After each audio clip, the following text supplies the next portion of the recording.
let's look at the next issue.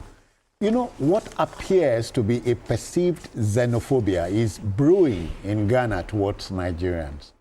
Now, some Ghanaians have protested against Nigerians, accusing them of engaging in mass prostitution and indulging in ritual killings in their country. Protesters in their large numbers were seen wielding placards with various inscriptions such as "Armed robbery and violent attacks must stop." Again, "Our health at stake due to mass prostitution," etc. Now, the truth is, both Ghana and Nigeria share lots in common to institute a war of attrition in the 21st century, Wale.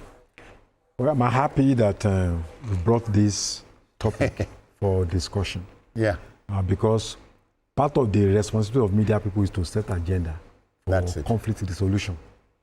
And I think we would like to see a situation where this problem is resolved to the benefit of people, you know, in both countries. The issue is that I don't think Ghanaians are against Nigerians. In the strict sense of the word. In the strict sense of the word. If you look at our history, for about 200 years, Nigerians have settled, especially Yoruba people, they have settled in Ghana.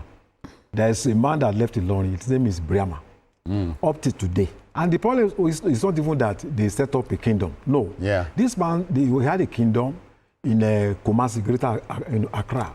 Okay. And the current one is the 8th king over 200 years.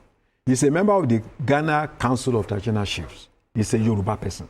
Oh, really? He's been there for over 200 years. Please add that the late great Zik of Africa practiced journalism. He was in journalism in Ghana. He was the editor of the paper in 1958 or thereabout, when the then Speaker of Parliament in Ghana resigned due to health reasons, there was a certain Akinwumi that became the Speaker in the Parliament of Ghana.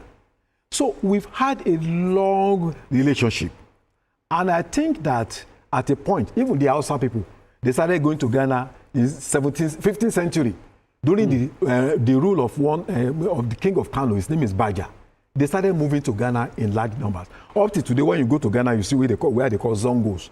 That we see a lot of. And don't forget, they use Hausa on national television. Ghana was known as a Gold Coast. They use Ghana as national television. They use it in their radio in Ghana. So we have built a long relationship. And I think at the time, Awolowo also built a very fertile relationship with Ghana. To the extent that OAU started studying Chui language, you know. So we should realize this historical relationship between us and exploit it to the brim. What is happening now is unusual. It's not that somebody is setting up a king. We have had kings, you know, who are of Nigerians living there. And you see, during the time of Abacha, Ghana gave us a lot of support. We used to stay in a place called Labadi. Myself, Dakpolo Nyomi, Chido Onuma, and one Mrs. Oladepo, whose husband was shot in Abeokuta. And on the day of burial, those who killed the man, they came with the suit that they took away from the victim. So the woman was traumatized, had to run to Ghana. They gave us a house located in a place called Labadi. Okay. Owned by people, you know, the Ga people of Ghana, who migrated from Osu. So when you are talking about Osu caste system, I mean Osu Castle in Ghana, it's named after the Osu city we have here, where the Ga people migrated in 17th century. So we have this rich, robust historical relationship with Ghana. Yeah. When you listen to Chui, they say, when you go to the airport, they say Akwaba, Ekwabo, Akwaba. They say Mebasi is here. I'm coming just now. So we've had very good relationship that I don't think we should allow this thing to flounder. Yeah. Now what is going on is that the third migration of Nigerians into Ghana, which happened just the past 10, 15 years, a lot of people, you know, are just desperate to survive. They go to Ghana, they decided to go into crime, 419, Yahoo, manufacturing, prostitution, manufacturing fake drugs. Yeah. Tampering with electricity. Yeah, you know, so it polluted the culture of Ghanaians. I was in Ghana not too long ago, and when I got there, there was a crime, and they were broadcasting on violent crime. Then the police said that, look, those who committed this crime, they are not Ghanaians. They are not Ghanaians. They caught them about 5 days after. They happened to be Nigerians. Because there is crime in Ghana, but not violent crime. Now people go there to kidnap. They kidnap and bring people to Port Harcourt or to Lagos. They will set up a sort of scam that they want to help you to travel to Canada. And then, so a lot of people have been victims. They are in thousands. Now they are rising up to say, look, enough is enough. Enough is already too Ghanaians much. don't hate also. And I'm happy that the federal government is doing something. Yeah. Trying to go into that country and then talk to them and then work out a kind of... and I believe government can do more in terms of integration, regional integration through sports, academic exchanges, festivals, so that we can see ourselves as Africans and one people. If you don't manage it well, it can lead to a lot of sub-regional crisis. Diplomacy is the word. Yeah. BKO, a little bit of history will not hurt us here. Nigerians Must Go has a history. Yeah. During our war, 1969, at the height of our avoidable civil war, the Ghanaian president, head of state at the time, General Ankara, ordered Nigerians out of Ghana. This was due to something in the neighborhood of what he has just said. And we retaliated in 1982 in the Shagari years. Ghana must go. 1983. Yes. President Shagari at that time felt that he needed to expel about 2 million undocumented immigrants, especially from Ghana. And the Ghanaians cited economic pressures and all that. But in this case, they are demanding the expulsion of Nigerians over allegations of rising crime, including prostitution, ritual killings, and economic dominance. Economic dominance can be a crime, but they are claiming that many Nigerians were responsible for missing children and rising violence in Ghanaian communities. And they even cited an Igbo king in Ghana, saying they have hijacked their land. Nigerians, on their part, believe that the Ghanaians are been persistently discriminating against them, victimizing them, especially Ghanaian landlords. And they also talked about selective enforcement of business regulations that disproportionately affect Nigerian-owned enterprises or entrepreneurs. When Nigerians get to a place, they are so aggressive in the area of business that within a short time, they begin to do very well. I remember when IGI got to Ghana, within a short time, IGI became so successful that the then IGI CEO, Olowude, even demanded for a fresh license to set up another insurance company. We are very enterprising. We are very aggressive and goal-oriented when it comes to business. But we also have to be careful. We must be good ambassadors of our country wherever we find ourselves. Going to another country to peddle drugs, that is illicit drugs, is not what any country will accept. And some Nigerians have actually been sentenced to death and executed for exporting illicit drugs to other countries. We have demanded that drug trafficking, the punishment for drug trafficking in our country is like a slap in the wrist. That let us do our best to come up with proportionate punishment for drug trafficking. America arrested a serving president of a country because Noriega. Manuel Noriega, because that was in 1989, December 1989, because the fact that his activities and his support for illicit drugs was destroying the lives of their children. So there's no way that our people will go to Ghana and be involved in the things that they are talking about, like drug trafficking, like ritual killing, and all that, and even crime. That you should expect that the people, their blood will boil. You should expect that they will not take kindly to it. But what gives me joy is that the president, the federal government is not quiet.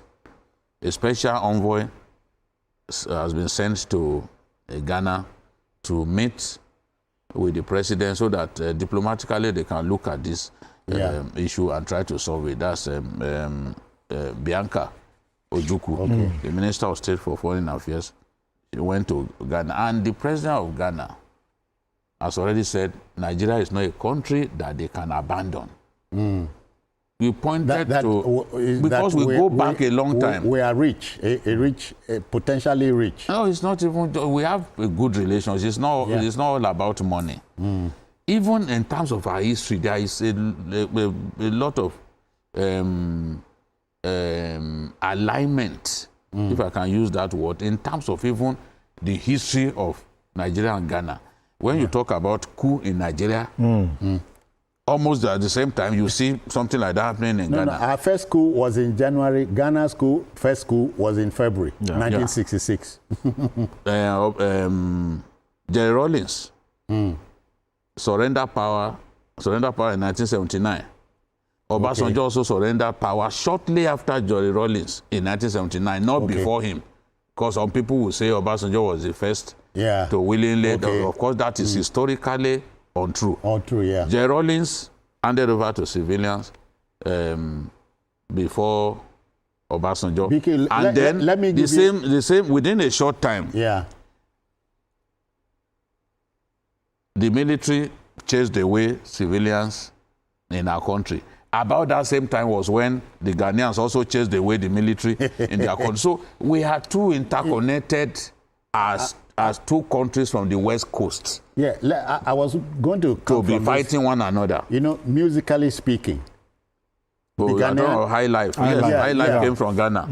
The Ghanaian group, Uhuru Dance Band, at a time was led by a Nigerian, Wale, Samuel Obot, and Joe Mensah, the great Nigerian Ghanaian musician. Yes, High Life musician. Yes. And did a collaboration with the late Victor Olaiya. So there's. I'm saying that we go back a long time, and we are too interconnected as two countries from the West Coast for this sort of thing to be happening. I know that in some cases, what the Nigerians are saying, unfair and selective enforcement of business regulations, I know that there's a level of truism about it. But we should also clean up our act. We cannot export bad behavior to another country and expect that we won't be resisted. We have to realize that. Because even in other countries too, we are being resisted where we are misbehaving. Look at what happened in UAE, for example, where they had to impose a visa ban because of the irresponsible behavior of some Nigerians. Some Nigerians took, what's it called, cultism. Did you see a video of Nigerians carrying machetes in Dubai, chasing one another, cultists? So countries will move against us when some of our people misbehave. Yeah, they will move against our people in those places. We can only call for calm at this time because it's not everyone that is guilty. So don't tar everybody with the same brush. That's it. I want to be able to go to Ghana. And move around freely. When you are going, take me a bit. Well, quickly. What was I going to say? My people will have a saying. While you are warning the mother hen to keep the chicks safely, you must also talk to the hawk. Oh, yeah. We have a similar... But the hawk must survive now. Yes. And they can only survive by... So, well... We won't take your advice. Well, you know, they say when you are in Rome... Behave like Romans. So, we must apply the brakes here. Time is a master. But not before thanking Babajide Kolade Otitoju. BK, thank you for your intervention. Thank you. And no less so, Adewale Adeoye, thank you thank you very much for weighing in. Thank you. Yeah. So our job is done, and that will just about do it for the show on today. You know, if you missed any part of this, not to worry. Join us later tonight at 11:30. But the regular episode of this show takes our airtime at 5 p.m. tomorrow. Watch us then. We are also on YouTube at youtube.com/TVC News Nigeria. I'm Citizen Jones Usen. On behalf of the Backroom Boys, I say thank you and take care of yourself.